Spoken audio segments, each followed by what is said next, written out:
Magandang hapon sa inyong lahat. Ito po Sir Herbert Curia, author-promoter ng The Bible Evangelization. Kakibat ang ating pananalig sa ating banal na Panginoon Diyos, banal na Panginoon Kristo, at gabay ng kaliwanagan ni Banal Santa Maria, ay ating po'y binabahagi sa inyo sa linggong ito. Ang mensahe ng ating banal na Panginoon Diyos. Ang tema na mensahe ng ating banal na Panginoon Diyos ay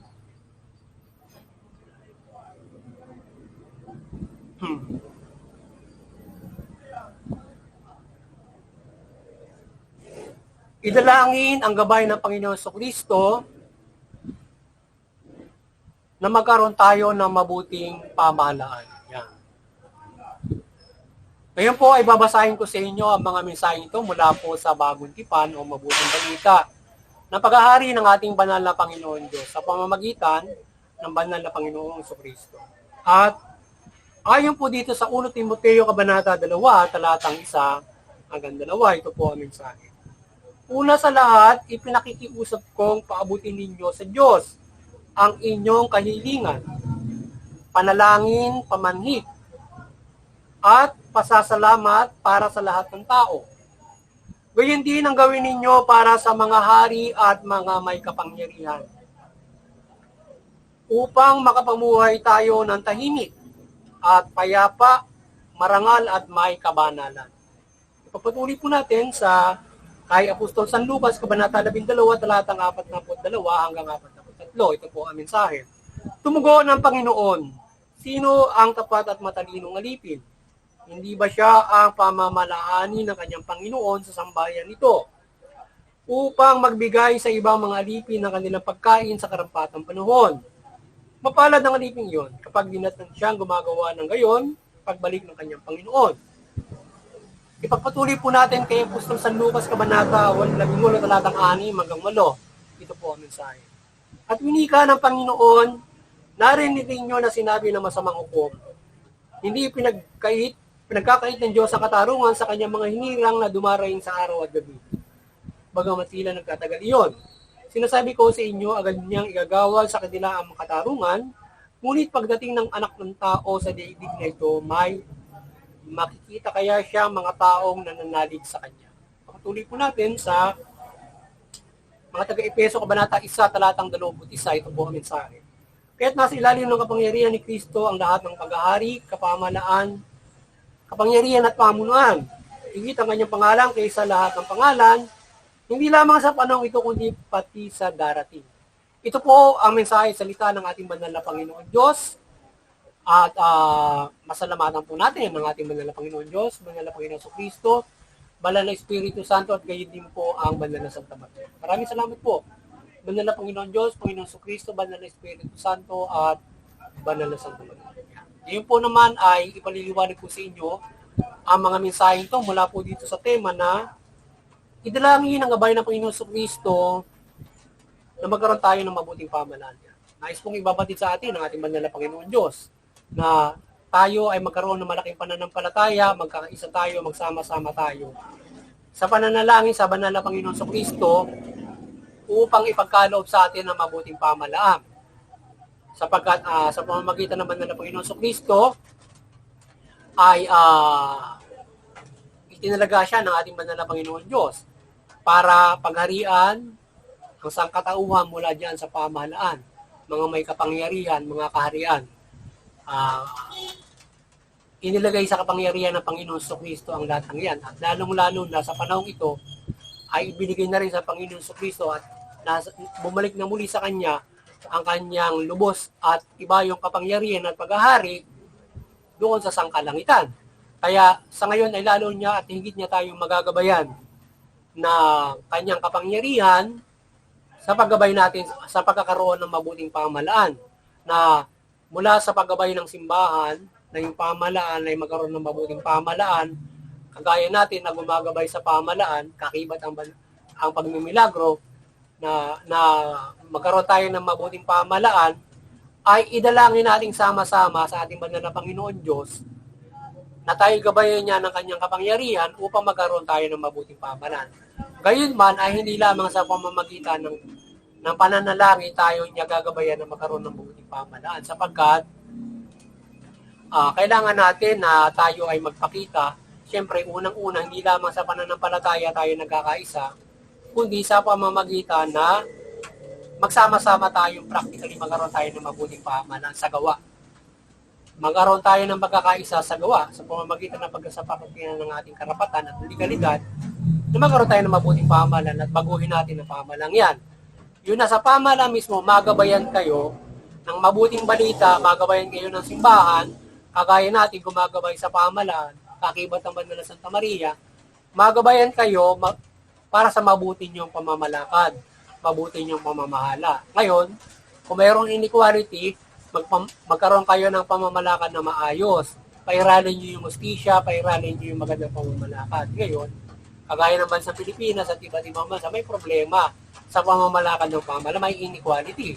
So kaya yung nasa pamahalaan ay magabayan kayo na magpairal kayo yung maluluklok at mga naglilingkod sa pamahalaan ay mabagabayan kayo na mamalakad kayo ng mabuti. Sa gayon ay magkakaroon ng equality tayo sa pamahalaan, sa pamamalakad at magkakaroon tayo ng pulisiya, batas na mayroon tayong mabuting pamahalaan.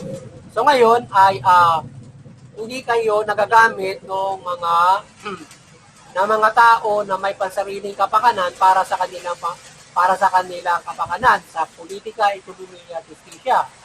Yung ibang mga tao mayayaman ginagamit yung politika para sila mapagbigyan.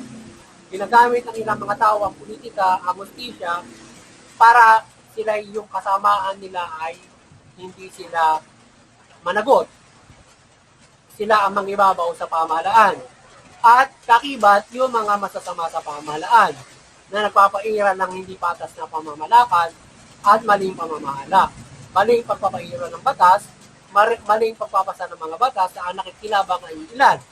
So kaya, yung mga nasa pamahalaan, kayo ay idalangin natin na magabayan sila, lalo rin maluluklok, na sila ay makapagpairal ng mabuting pamamahala sa serbisyo at mabago nila yung mga batas, mga pulisiya na hindi naglilingkod na maayos sa tao.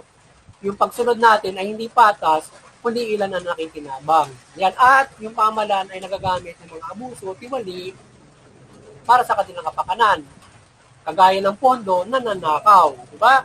So kaya, yung mga nasa pamahalaan, ipanalangan natin, diba, kagaya ng Pangulong Marcos, na mapagtibayo niya na mabago yung pamahalaan sa kanyang termino at ilang mga opisyalis diyan na nanunungkulan, Kongreso, Senado, maging nasa ahensya, opisina na sila ay nanunungkulan ng matagalan, hindi ayon sa termino, ay sila ay makapagpaira ng mabuting pamamahala. At makatulong sila para ma-reforma, maayos ang pamamalakad, magandang batas, pulisiya, panuntunan. So yan ang dapat nasusundin ng mga tao at hindi ilan na makikinabang at hindi nagagamit sa katiwalian at hindi na kukurap ng mga opisyalis na mga may pansariling interes para sa pamumuhay na ito. So kaya magabayan ng ating banal na Panginoon Jesucristo at sama-sama natin igalangin. So, sila ay, kagaya natin, ay nagagabay ng kaliwanagan at ng mabuting balita, walang kawaan, nagagabay tulong natin sa simbahan, na ginagabayan yung pamahalaan na mamahala ng mabuti, kayo din tayo sa pagpapalaganap ng mabuting balita, lalo na sa mga tao manunungkulan pa lang, na sila ay kung nagagabayan ng mabuting balita, manunungkulan sila na maayos, at kagapay natin ang Banal na Santa Maria. Ngayon, sama-sama nating idalangin yan sa gabay ng Banal na Santa Maria. Idalangin natin sa Panginoon Jesucristo na magkaroon tayo ng mabuting pamahalaan sapagkat nasa sa kanyang kapangyarihan yan sa gabay ng Banal na Panginoon Diyos. Ngayon ay paghihimalaan niya nasa pamahalaan para mamalakad dito ng mabuti. At kakaabyak ang gawa ng mga tao. Kagaya natin, susuportahan natin yung nasa pamahalaan na para mamalakad, para makapagpaira ng pamamalakad ng mabuti. Kagaya, halimbawa, katiwalian, masusupil yung katiwalian sa tulong ng mga tao na kagaya ngayon ginagawa ng mga tao at matulungan na mabago yung sistema para magkakaroon ng pag-reforma, magandang pangungulakan, pagbabago ng mga tao. Ganun mga bagay. Agaanin natin ito sa mauli sapagkat hindi naman tayo papakinggan ng Panginoon Diyos pag iumalaan din na mabago yung pamahalaan kung sa pamamagitan naman na hindi mabuti natin gagawin. Kaya gawin natin ito sa magandang pamamaraan para pakinggan tayo at sa mabuting gawa na gagawin natin. So ngayon, mababago ang pamahalaan, kung isilbi na maayos ko sa politika, ekonomiya, ustisya, karapatan ng tao. So ngayon, yung susundin natin at paglilingkod sa atin, makikilabang tayo nito. Kaya yan ang nais ng ating banal na Panginoon Diyos na tayo ay magkaisa sa pananampalataya at sa gawa para magkaroon tayo ng mabuting pamahalaan. Hindi lamang sa pananampalataya na gabayan tayo ng Panginoon sa Kristo para maging malatyan at mabago yung pamahalaan.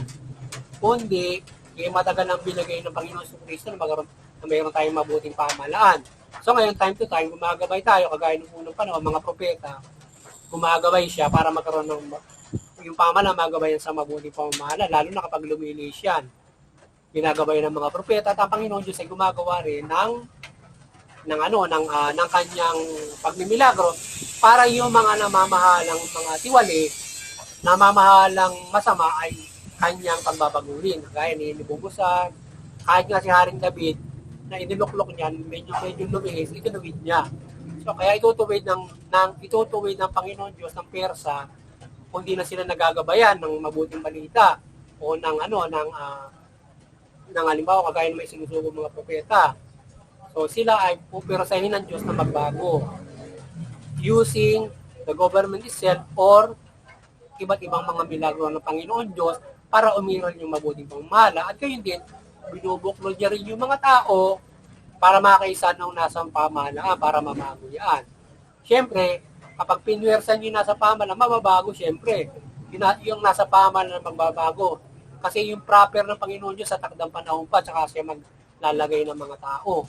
So ngayon, yung nasa simbahan, hindi naman niya pakikilaman yung pamamahala. So ngayon, nasa pamahalaan, gagabay ang Panginoon Diyos na luluklok dyan. Mamamahala dyan. Either nananatili na o maglalagay pa para mamahala ng mabuti, baguhin yung pamahalaan, kakibat yung mga tao. Kaya tayo ay manampalataya na may mabuting gawa at gabayan tayo ng gabay ng milagro ng Panginoon Diyos, kagaya ng ginawa niya doon sa mga naunang panahon, ganoon ang gagawin niya sa mga nakaluklok para sila ay baguhin or sila ay tsugiin doon sa pamahalaan, alisin sila sa pamahalaan para sila ay mabago. Kagaya ng nangyayari ngayon, so nagabayan ang Pangulo Marcos at ibang nasa pamahalaan, malilinis ngayon yung mga tiwali. At yung mga tao, nagabayan magkaisa para suportahan ng Pangulo Marcos. At dapat ay ganun ang gawin. Kasi kung hindi natin susuportahan siya, wala maglilinis sa pamahalaan. Paano natin babaguhin yan? Dapat yun nakaluklok din. So kung gagawin mo, we have the total change of the government. Pero hindi pa naman siguro para i-total change yan. Magkakaroon pa ng iba yung kaguluhan yan. Ngayon, kung magagabay ang Pangulo Marcos, iba't iba nasa pamahalaan, mababago, malilinis ang kurap, mababago yung pamamalakad hanggang sa patuloy na pagbabago. Yun. Kaya tayo, manampalataya tayo ng lubos. Pagkatapos, gumawa tayo ng mahal. Ganon din sa iba't ibang mga bansa ang gagawin nila. At para sa pamamalakad ng lahat, para yung politika, ekonomiya, social justice, kultura, magkaroon tayo ng kaayusan. Yun. Uli, sana nagabayan naman kayo ng mabuting balita sa ating pagbabahagi dito sa The Bible Evangelizations at magkaroon tayo ng makipagkala sa ating kaligtasan spiritual. At kung paano tayo pagkakalooban ng pagpapala ng Panginoon Diyos sa pamamagitan ng mga gabay na ganito ng mabuting balita. Kaya talimain natin ito upang tayo pagpalain ng Panginoon Diyos na kagaya ng ganyan, pwede tayo magsama-samang manalangin para magkaroon tayo ng mabuting pamahalaan. Makapamuhay tayo ng maayos. Tayo ay hindi sinisikil, hindi tayo ginugutom ng sikiling gutumin, inequality of justice ng mga nakaluklok sa pamahalaan. Tinukorap nila, ilan lang ang nakikinabang mula sa mga batas Yan ang hindi maganda roon.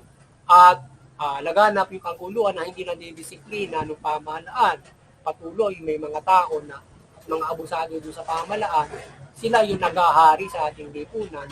Sila itong nangingibabaw sa kanilang masamang pamumuhay. Tayo, namumuhay ng maayos, tayo ay parang naapi, nasisikil, na-operate.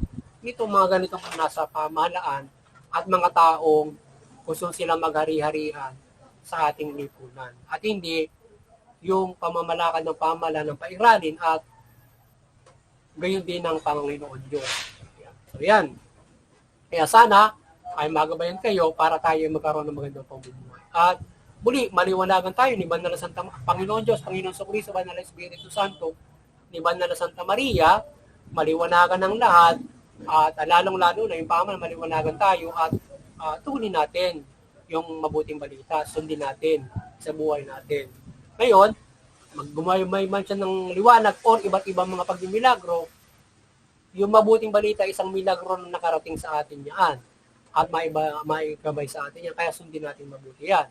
Bago pa nakarating sa atin ang mabuting balita, sangkatutak na milagro mula sa simula't simula hanggang ngayon, ang iginabay naman na ng Panginoon Diyos para lumaganap yan. At yan ay maging batayan natin ng pananampalataya sa bugtong na anak na mismo ng Panginoon Diyos. Ang ating gabay para sa pananampalataya sa Panginoon Diyos. Yan. Kaya maliwanagan kayo at kung di man bumabay ng liwanag, iba't ibang mga pagmimilagro ay ginabay sa atin, o itong mismo mabuting balita, ay tugunin natin yan, sundin natin yan, para tayo ay magkaroon ng magandang pamumuhay at magkaroon tayo ng kaligtasan spiritual. Yan. At muli, doon sa iba't ibang mga relihiyon, patuloy tayo magkaisa sa interfaith unity. Unawain natin ang ating mga relihiyon, maliwanagan kayo. Unawain natin ang mga relihiyon, malinding na ng palataya, magkaisa tayo, para maiwasan natin yung hindi pagkakaunawaan ng mga relihiyon na uwi sa galutan, alitan, hanggang sa digmaan. Karasan.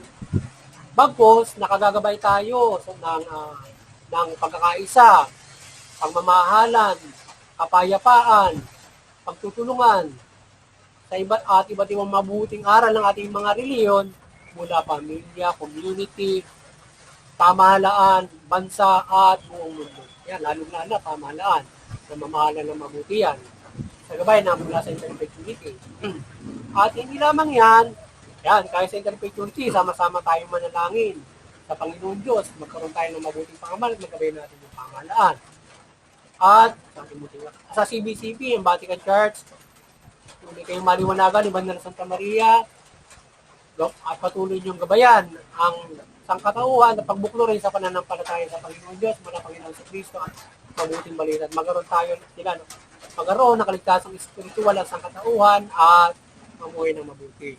At sa ating muting kakayanan, patuloy tayong maasa ng gabay ng milagro, kapangyarihan ng Panginoon Diyos. Sa ating pamabahagi ng mabuting balita, at gabayan tayo ng kaliwanagan niya mula sa Banal na Santa Maria at iba't ibang pagmimilagro, lalo-lalo na sa pamahalaan. At yung pamahalaan, maliwanagan kayo, ang mabuting balita ng Banal na Santa Maria, mamahala kayo ng mabuti, matuwid, tumunin yung karapatang pantao. Sa kayo makapamumuhay ng mapayapa ayon sa karapatan ang inyong mamamayan. At higit sa lahat, makakapanampalataya sila ng lubos, protektado sa ating banal na Panginoon Diyos mula sa Panginoon sa Kristo. Muli, sana sama-sama patuloy tayong pagpalain at protektahan ng Panginoon Diyos, Panginoon sa Kristo, Banal na Espiritu Santo at Banal na Santa Maria, at sama-sama tayong mamuhay ayon sa mabuting. Magandang hapon sa inyo.